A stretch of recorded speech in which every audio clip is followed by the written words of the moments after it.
Joining me now is comedian Alex Stein. Alex, what's your verdict on the halftime show? Are you with the grandma? Are you with the girl who was dancing and upset nobody else was dancing?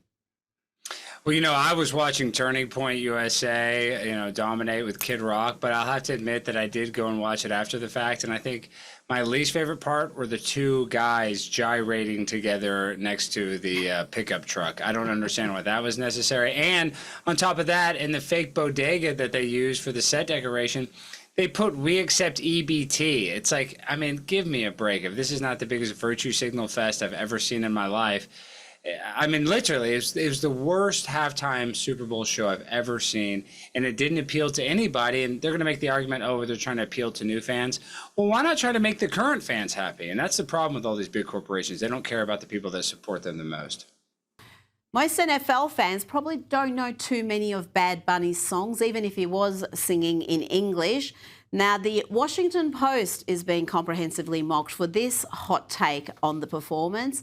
They claimed that Bad Bunny's Super Bowl halftime show had the kind of wholesome, traditional family values that would fit right in with some of the more sentimental commercials that appeared during the game.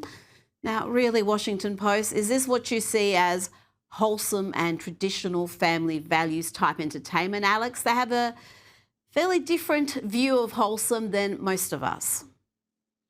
I mean, I think that's an understatement. I mean, these people are basically so pro-LGBTQ and anti-America that, yeah, they probably did think a bunch of illegal immigrants, freak dancing at the halftime Super Bowl show was wholesome. But if you even look at the words, Titi me pregunto what it means, it's basically a song about treating women like they're disposable and just having multiple girlfriends and being a total degenerate. So there's nothing wholesome about it. I mean, I guess they were dancing slowly, but other than that, I really didn't get any wholesome family values whatsoever from this performance.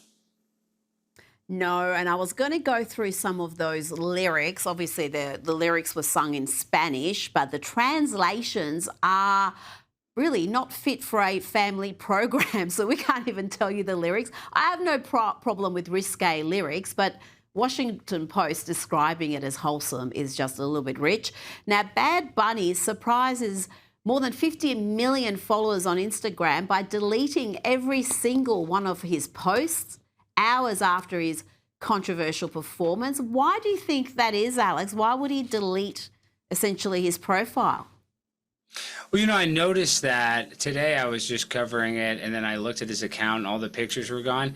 I don't know if he really cares about negative backlash or if he's just embarrassed by the performance, because when you compare it to other great performances like Prince, like Michael Jackson, it really stunk at the end of the day. And so maybe he just doesn't want the heat from all the people that are, criticizing that. But at the same time, maybe it's a publicity stunt so that you and I are talking about, why did this guy have one of the, most talked about halftime performances ever, and then he just kind of ghosts everybody. So I don't know. I don't know what his marketing team is thinking by doing that whatsoever. Well, there has been a lot of criticism on social media of the performance, but I've got to say the bulk of the mainstream media has been absolutely glowing in their assessment of his performance. Now, Turning Point USA had some incredible numbers watching their alternative halftime show, and those numbers continue to rise. What's remarkable, Alex, is people were streaming this not just on YouTube, but on Rumble. This is really impacting YouTube's perceived monopoly on that market.